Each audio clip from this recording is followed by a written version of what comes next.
Chapter 1. My wife's late-night affair with her old college classmate was so intense that it caused him to have a sudden, fatal heart attack, and he died on top of her. When I received the emergency call, I was the first to arrive on the scene, immediately starting CPR on the patient. The moment I touched him, however, I realized he had been dead for some time. "Quack, you're the one who killed him," my wife, Victoria Vaughn, screamed at me, but her eyes glinted with a vicious, calculating light. After that, I was branded a quack doctor. She and the Hayes family conspired to crush me, leaving me homeless on the streets, where I was eventually beaten to death by a beggar over a piece of bread. This time, I will stop them before they can even get together. She won't pin that crime on me again. As I broke free from the nightmarish truth of my past life, my dead heart slowly began to beat again. My wife Victoria's incessant chatter buzzed in my ears like thousands of ants gnawing at my flesh, sending a bone-deep ache through my limbs. "Sincere, where's the dress I asked you to iron? I'm about to go out with my friends. How can I leave the house looking this shabby?" Hearing that familiar tone and attitude, I clenched my teeth and stood up, my fists tight with rage. I remembered how, in my past life, her late-night passion led to my name being dragged through the mud. Right now, I wanted nothing more than to smash her face in. Hearing my heavy breathing, Victoria raised an eyebrow and then shot me a look of pure contempt. "What, you're getting angry? Because I said a few words? A grown man getting upset all the time, you're so pathetic. How could I have been so blind to marry a useless man like you, Victoria? Always short-tempered with me," pointed a finger at my face, nearly poking me in the eye. Her once beautiful face was now twisted and ugly. I concealed the cold fury in my eyes and said sarcastically, "You rely on me for everything you eat, wear, and use, and you have the nerve to curse me." My words made Victoria explode. Her face flushed red as she shrieked at me, "What's gotten into you? Hurry up and iron my dress. If you make me late for my date, I'll make you pay." I stared coldly at her heavily made-up face. It wasn't even evening.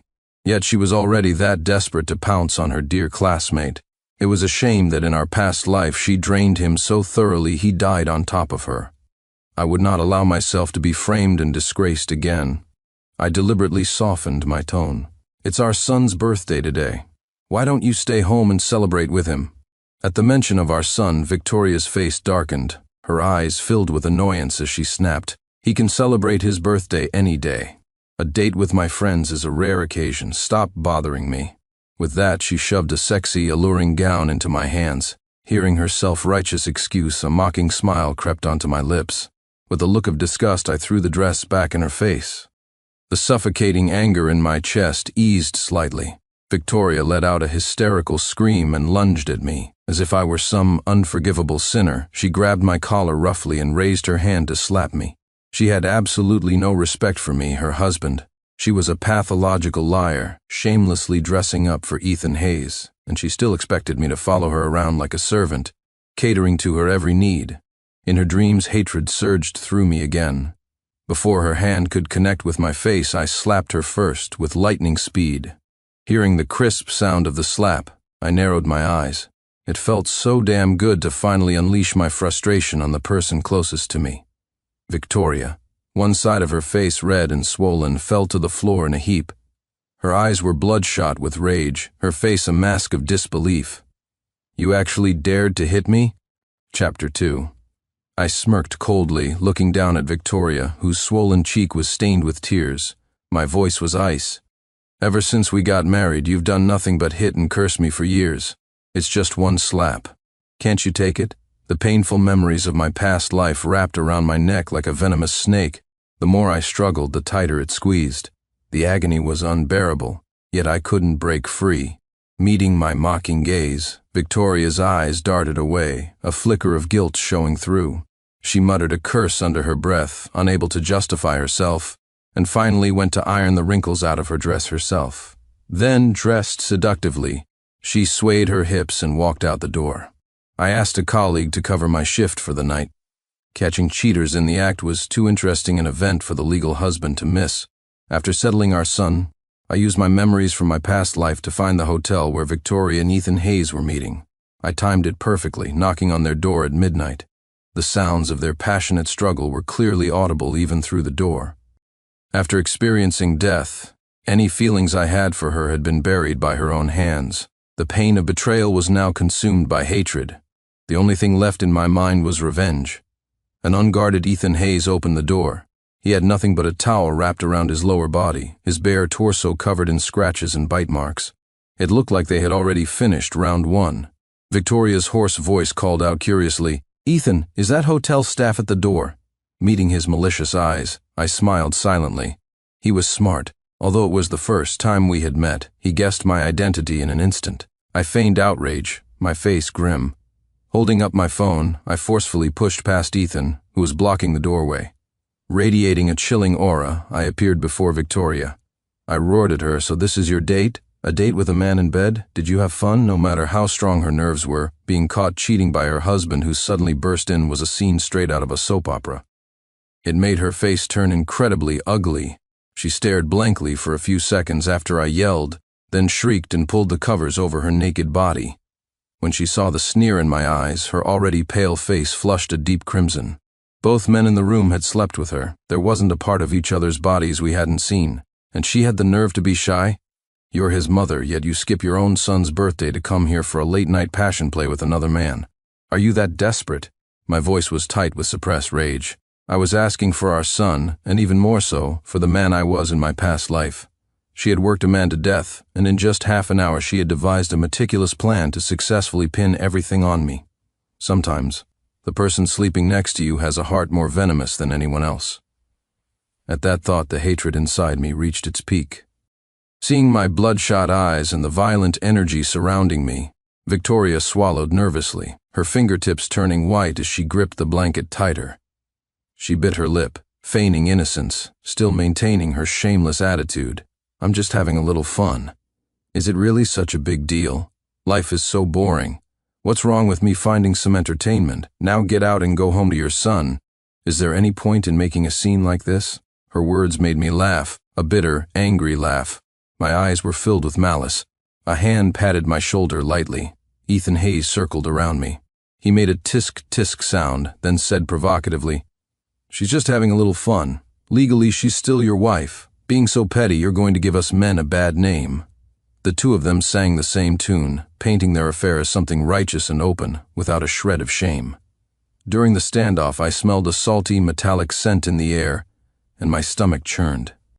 After getting the evidence of Victoria's affair on camera, I gave Ethan a pointed warning, "Be careful you don't exhaust yourself to death." I glanced meaningfully below his waist and let out a disdainful laugh. The door behind me was slammed shut by an enraged Ethan, making a deafening noise.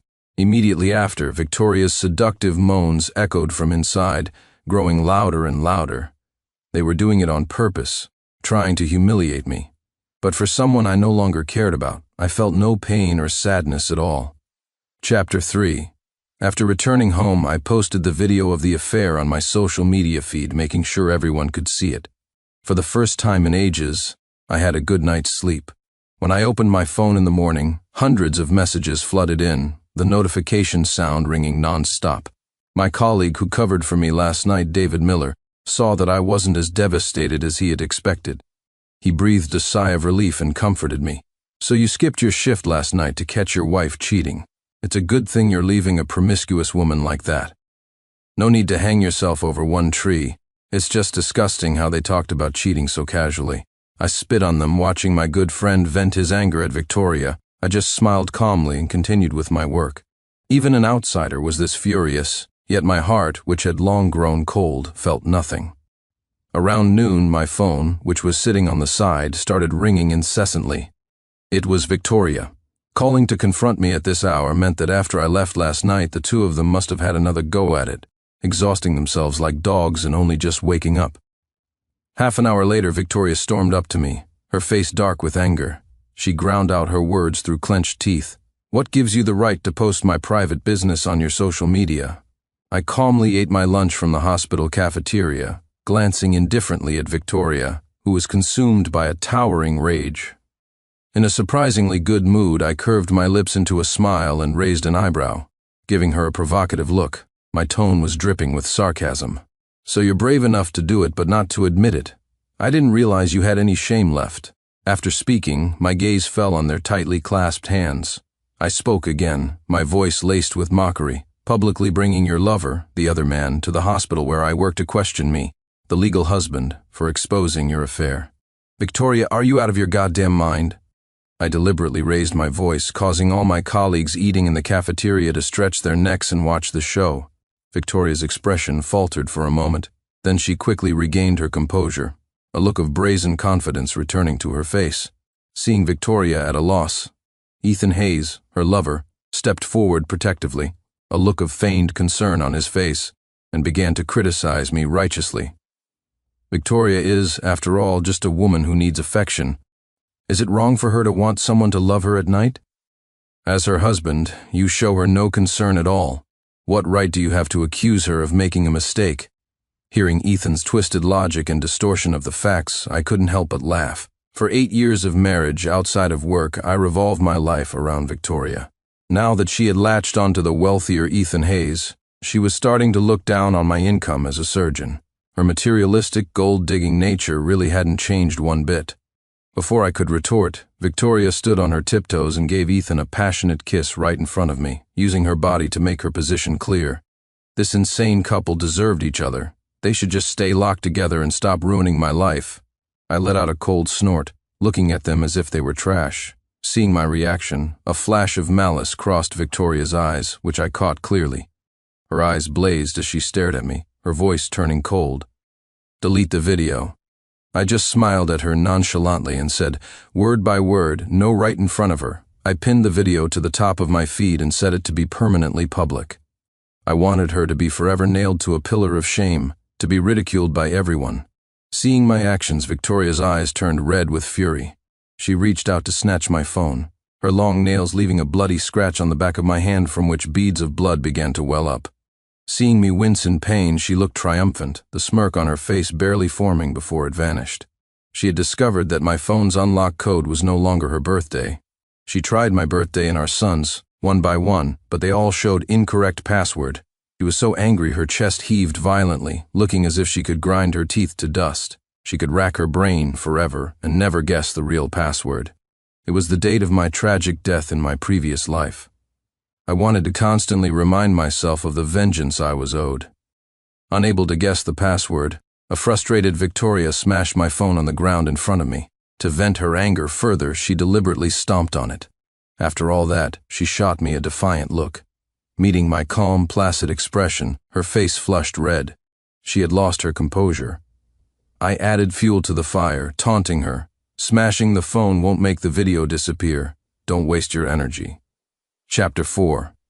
Victoria froze on the spot, clutching her head in defeat. Then, as if remembering something, a triumphant smirk crept onto her face. Her expression immediately shifted to one of anguish, and her voice became sharp and piercing.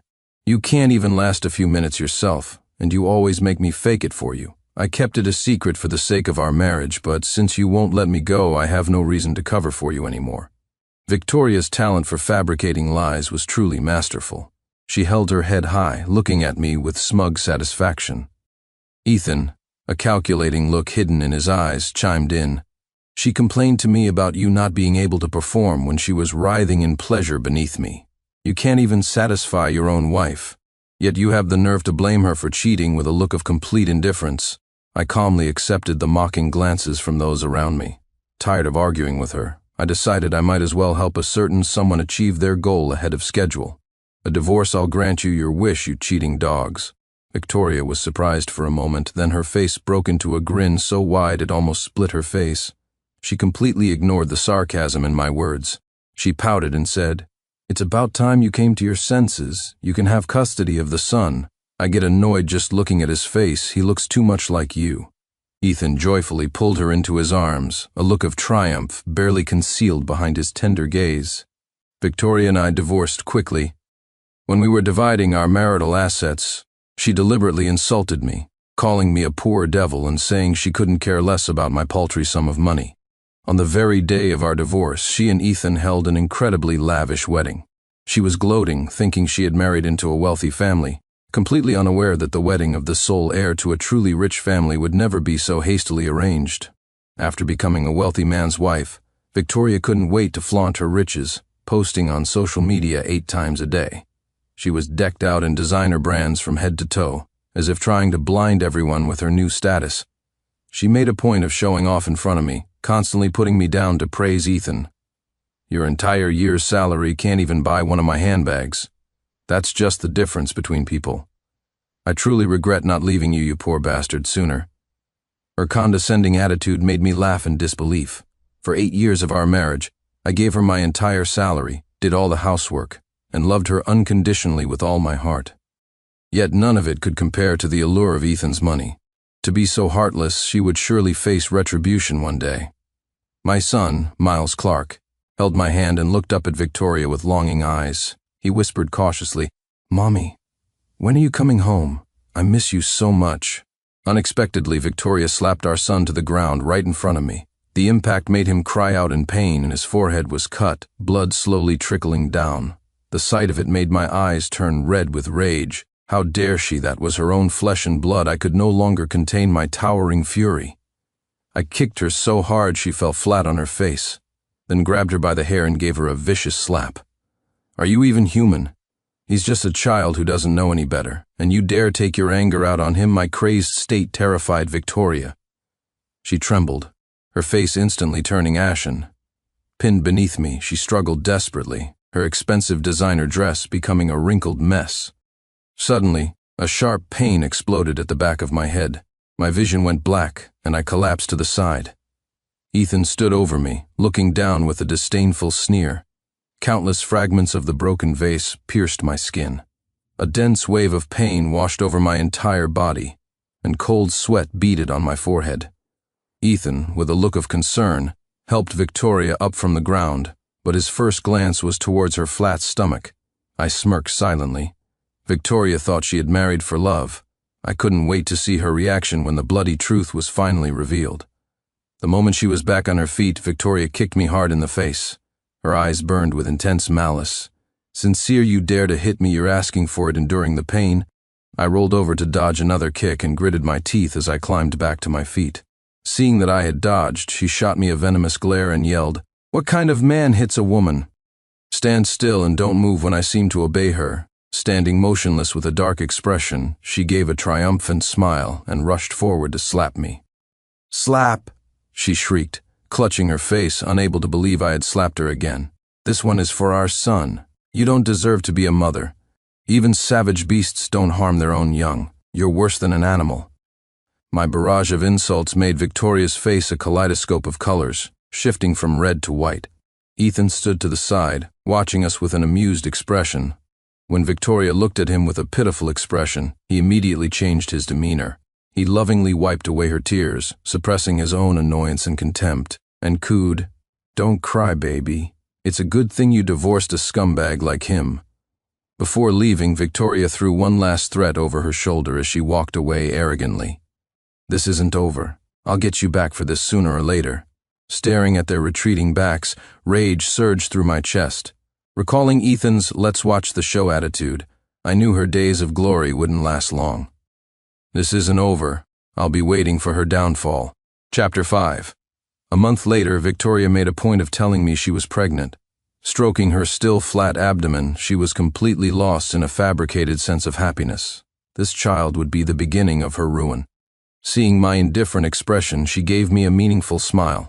Like a peacock showing off its feathers, she swayed her hips and left. The next day, while I was at work, Victoria took our son to the Hayes' house. 5 hours later, I received a photo of my son, and it felt like I had been struck by lightning.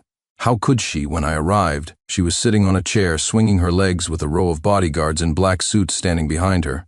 My son was covered in injuries, so much blood that it stained the grass red. He lay on the ground unconscious. The tightly wound thread in my brain snapped. Fury screamed through my mind. She had abused her own son just to vent her anger. My blood ran cold. I looked at her in disbelief. Our eyes met, and I clearly saw the blatant provocation in hers. "I have a new son now. The blood of a low-class person like you runs in his veins, and it's a disgrace to me." A dull ache spread through my chest. I carefully picked up my unconscious son. A feeling of near suffocating despair washed over me. When I looked up, my eyes were filled with hatred as I glared at the arrogant Victoria. At that moment, I wanted to kill her. My voice was unconsciously tinged with fury. I trembled with rage, my eyes bloodshot. I deliberately taunted her. Without a child, how long do you think the Hayes family will tolerate you? When she realized what I meant, her expression turned to one of rage. She coldly ordered the bodyguards behind her. Beat him up for me. If he upsets me and something happens to the baby in my belly, Ethan will not forgive you. I watched coldly as she put on the airs of a wealthy madam, a sarcastic smile playing on my lips. She used her power to bully others, so it was only natural that I teach her a lesson. On my way there, I had already called the police and given them the address. As expected, police sirens wailed outside the villa, and officers with serious expressions walked up to the crowd. With such a commotion, the Hayes family could no longer play deaf and dumb. The 3 members of the Hayes family came out of the villa, their faces displeased. Seeing this, Victoria showed no sign of panic. She warmly took the arm of a stone-faced Margaret Hayes. She said fawningly, "Mom, you're not well. Why did you come out? It's windy out here. Be careful not to catch a cold." Margaret Hayes listlessly shook off her hand, her tone cold and laced with anger. "Have you forgotten all the rules we taught you? Using the Hayes family name to throw your weight around?" Terrified by the furious Mrs. Hayes, Victoria's face turned pale, and she shrank back in fear. It seemed she wasn't as powerful in the Hayes household as she pretended to be. My oppressed mood suddenly lifted, and I watched the scene unfold with great interest. Humiliated in front of me, Victoria looked pleadingly at Ethan, who supposedly doted on her. Ignoring the situation, she tugged on his sleeve and whined in a saccharine voice, "I did it for you and the baby." Sincere and his son were being unreasonable. I couldn't stand it anymore, so I taught them a lesson. I couldn't help but laugh out loud. She was so glamorous in public, but behind the scenes she was just a pathetic suck-up. Ethan's expression was grim and uncertain. In front of everyone, he slapped Victoria across the face. She was completely stunned. "You bitch, you can't even behave yourself when you're pregnant. Apologize now." The slap made Victoria stumble, and her face flushed bright red. She felt she had lost face in front of me. She screamed at Ethan, "I'm pregnant, and you hit me? Do you believe I'll get rid of this baby?" Hearing her sharp, piercing voice, I suddenly smiled. She prided herself on marrying into wealth, yet she didn't even receive basic respect. As soon as she finished speaking, a dark glint flashed in Ethan's eyes. Furious, he slapped her again on the other side, creating a matching set, and said in a low voice, "Apologize to him." She stared blankly at Ethan, tears of grievance streaming down her face. Her voice trembled uncontrollably as she sobbed, "How could you hit me? What did I do wrong? I'm carrying your child." Walter Hayes waved his hand impatiently and said, "If you can't resolve this, get rid of the baby and get out." Margaret Hayes helped him up, and they slowly disappeared from sight. Victoria stood frozen to the spot as if her feet had taken root, a rare look of confusion on her face. The standoff continued, but I was worried my son's life would be in danger if we delayed any longer. I said coldly, "Handle this as you see fit. I will not be lenient." Ethan panicked instantly. He pushed her to the ground and forced her to apologize to me. He was afraid of the situation escalating, which meant there was definitely something more to it. Victoria's arrogance was completely extinguished. Snot and tears covered her face as she reluctantly apologized to me. After they paid a sum for my son's medical expenses, the matter was finally over. I would settle this score with her slowly. Chapter 6. The next time I saw Victoria Vaughn, she was lying on a hospital bed, groaning in pain. Her pregnant belly was huge as she was wheeled into the operating room. A trail of blood, shockingly dark, dripped from the gurney all the way down the hall. Ethan Hayes followed leisurely behind, not offering a single word of comfort. He just watched coldly as the doctors pushed her into surgery. 40 minutes later, the delivering doctor handed him a small blood bag. Ignoring Victoria's agonized screams from inside the operating room, where she was hemorrhaging from the premature birth, Ethan turned and left without a second thought. Her beautiful dream of being a wealthy man's wife, which had lasted less than a year, was shattered. When Victoria, having barely escaped death, woke up, she was completely alone. A doctor informed her that due to severe bleeding, her uterus had been removed. Even Ethan, the one who signed the consent form for her surgery, was gone. She tried calling every member of the Hayes family, only to find she had been blocked. Even the baby from her womb had vanished. She was on the verge of a complete breakdown. Enduring the pain, she ran out to find someone, and that's when she saw Ethan holding a strange woman. With a pale face, she rushed forward and slapped the woman. Her voice was weak as she cursed. "You little homewrecker, how dare you seduce my husband? I'll tear you apart." Ethan reacted instantly, kicking Victoria to the ground with a look of pure disgust.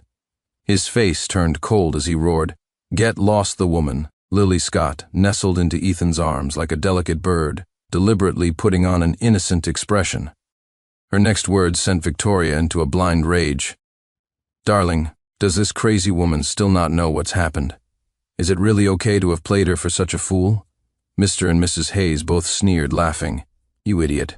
We were only ever deceiving a tart like you who dreams of marrying into a rich family all day.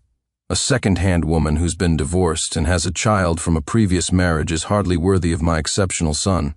We only put on a little show and let you believe it because your womb was of some use." Victoria's body was extremely weak after childbirth. She now slumped on the ground, powerless. Her face turned blue with rage and her body trembled uncontrollably. She let the Hayes family humiliate her, occasionally kicking her. I was hiding in the hallway, live streaming the event. The person the Hayes family feared most was already on their way. This shocking drama was finally about to reach its climax. Victoria gasped for breath, murmuring, "The baby. Where did my baby go? You've deceived me so terribly. I'm going to kill you." Victoria gritted her teeth and scrambled up from the floor, lunging at Mrs. Hayes, who was closest to her. Mrs. Hayes grinned and grabbed her by the hair, yanking her back down and pinching the flesh on her body with force. Victoria's limbs twitched uncontrollably in pain, the whites of her eyes showing. Just as the operating room light went out, the Hayes family and Lily Scott eagerly crowded around. "Oh, my precious baby, you must be in so much pain. The surgery was a success. Our baby will be just like a normal child from now on. This is wonderful." Lily Scott cried tears of joy, leaning against Ethan. The family was overjoyed, following the doctor who was pushing the hospital bed away. Victoria lay on the floor, disheveled, her eyes vacant. She was laughing and crying at the same time. The truth had pierced her like a sharp knife. It was time for her to taste the pain of betrayal. My first meeting with Isabella Sterling went very well. As fellow spouses who had been cheated on, how could we not stir up some trouble to do justice to the betrayal we had suffered? Inside the hospital room, Victoria was being dragged around by her hair by Ethan. He said viciously, "What are you making a scene for? A promiscuous woman like you has the nerve to cause trouble? If it wasn't to get the cord blood, do you think I would touch a filthy fucking bitch like you? From now on, get the hell away from me. If you dare to appear in front of me again, I'll beat you to death. Do you think you can just climb into our Hayes family?" After speaking, still not satisfied, Ethan slapped her again. He hit her so hard she yelped and screamed like a madwoman. She roared with a hoarse voice, "You animal!" Hearing this, Ethan's laughter grew even wilder. Isabella Sterling and I exchanged a look, then kicked the door open and stormed in. The faces of all three members of the Hayes family changed instantly. Chapter 7. Ethan's lips trembled, his face turning ashen as he began to cower. The arrogant and domineering demeanor he had moments ago vanished completely. He asked with a fawning smile, "Wife, what are you doing here?" Forgetting his charade, Ethan's tall frame bent before the imposing Isabella Sterling. Mr. and Mrs. Hayes were so frightened they forgot about their precious grandson and hurried over to fuss over her. It must have been so tiring coming all this way. "Come home with me, and Mom will make you some soup to help you recover." Isabella smiled faintly, her expression unchanged as she slapped each of the three Hayes family members across the face.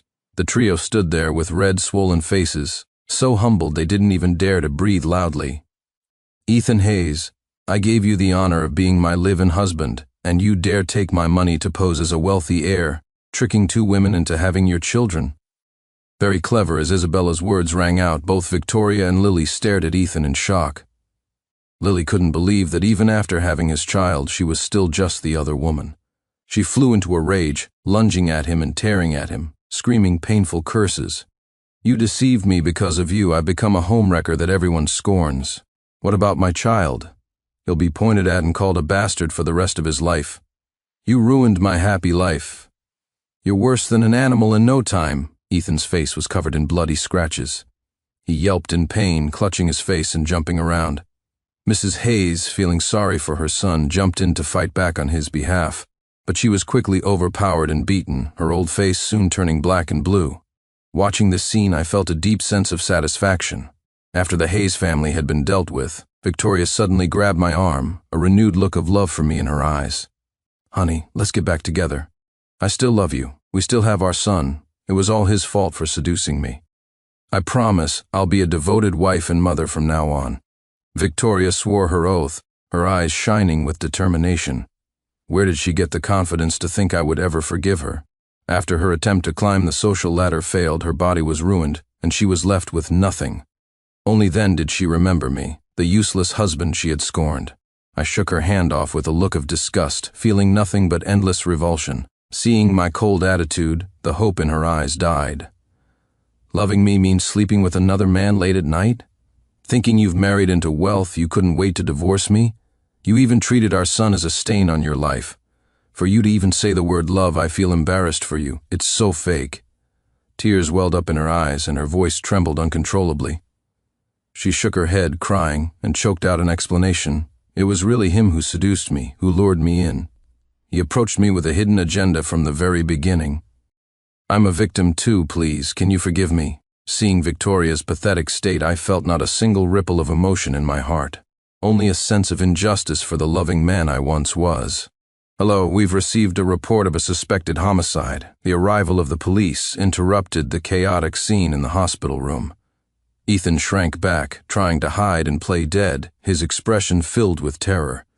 Seeing this, Victoria spat in his direction and said mockingly, "If you have a clear conscience, you have nothing to fear. If you do too many bad things, you'll eventually face retribution." A police officer looked at her with some sympathy and said softly, "Ms. Vaughn, your child has been found." Victoria froze, until the officer handed her a swaddled infant that was already cold to the touch. The officer continued, "The baby was found in a dumpster. There were strangle marks on the neck. The preliminary finding is that the baby was strangled to death." Victoria's hands trembled uncontrollably. She peeled back the blanket for a look, then quickly turned her face away, her eyes bloodshot. Clutching the daughter who had been murdered by her own father, she collapsed to the floor. Tears rolled down her cheeks. Even the hardest of hearts would break at such a tragic sight, let alone Victoria, who had fought for her life to give birth to this child. She broke down completely, hugging her daughter tightly and letting out a heart-wrenching wail. Ethan Hayes was not fit to be called human. A premature baby born at 7 months could have survived, but he had cruelly strangled his own daughter with his own hands and thrown her into a dumpster.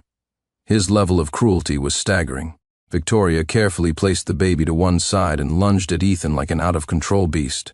"You won't even spare your own flesh and blood, are you even human?" In her frenzied state, Victoria grabbed his neck and squeezed, refusing to let go no matter how much Mr. and Mrs. Hayes tried to pull her off. Seeing Ethan's face turn a deathly purple, the police finally intervened. Such an inhuman act was like a thorn stuck in the hearts of everyone present.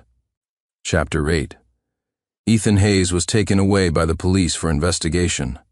Lily Scott, who had given the Hayes family their heir, disappeared overnight. Isabella Sterling took back everything she had given the Hayes family. Without her financial support, they were reduced to ordinary people. The investigation laid bare all of Ethan's crimes. The reason Victoria had given birth prematurely at 7 months was that he had secretly been giving her drugs to induce labor. His son was suffering from aplastic anemia, and his condition was worsening. They couldn't wait for a full-term birth. They needed the cord blood to save his life. No wonder the handsome and seemingly wealthy Ethan had targeted the married Victoria. He had been fishing with multiple lines at the time, but only Victoria was willing to sleep with him.